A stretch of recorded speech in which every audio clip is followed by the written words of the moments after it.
Welcome back, Fire Mesa Dragons. Please stand for the Pledge of Allegiance.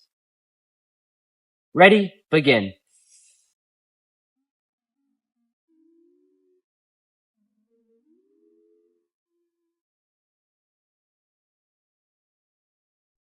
I pledge allegiance to the flag of the United States of America and to the republic for which it stands, one nation, under God, indivisible, with liberty and justice for all.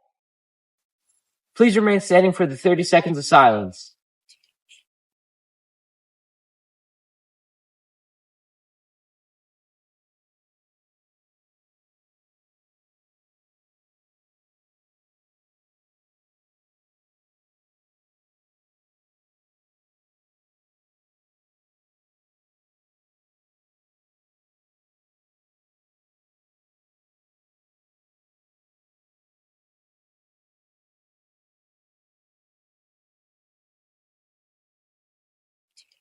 You may now be seated. Now, on to the lunch. The lunch for today is beef and cheese pork and cheese pizza. Now on to the house points. Now on to the upcoming events. Tonight is Fall Arts Integration Night from 5:30 p.m. to 7 p.m. Food trucks start at 5:30 p.m. and there is an event in the building from 6 to 7 p.m. On November 20th, Amazing Shake Work the Room is being hosted from 9 to 10 a.m. in the NPR. Quarter 1 straight A students for 6th grade on November 21st. And then on November 20th is the $3 free dress day by PTSL. Round 2 students announced on November 21st. The joke of the day is, what kind of running leads to walking? Running out of gas! Thanksgiving break is all of next week, so make sure to have fun with your family and friends.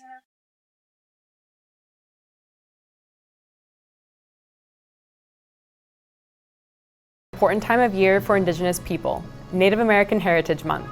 All month long, we celebrate and honor the first peoples of these lands that we now call the United States. This moment isn't just for Indigenous people to celebrate our history, culture, and traditions. It's also a time to educate others about our tribal nations and to recognize all that we've accomplished and contributed to society, and that we are still here.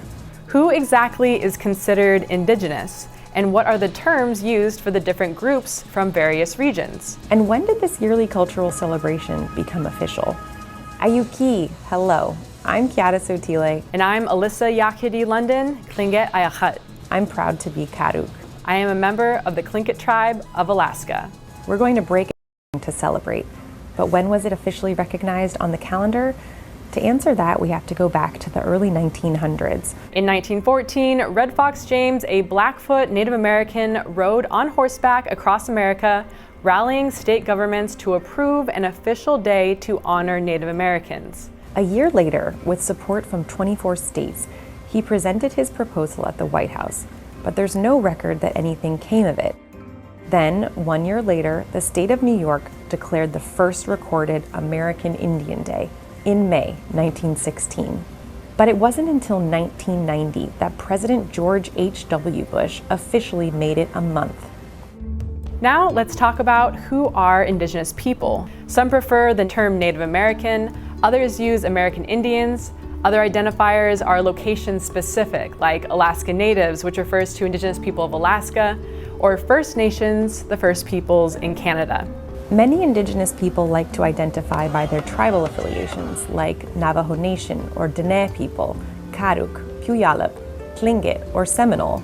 And since there are 574 federally recognized tribes across the country and 229 in Alaska alone, and even more seeking federal recognition, the best thing to do is ask how we choose to identify. I prefer to identify as Alaska Native and Tlingit. I go by Karuk, but to me, American Indian and Native American are also interchangeable.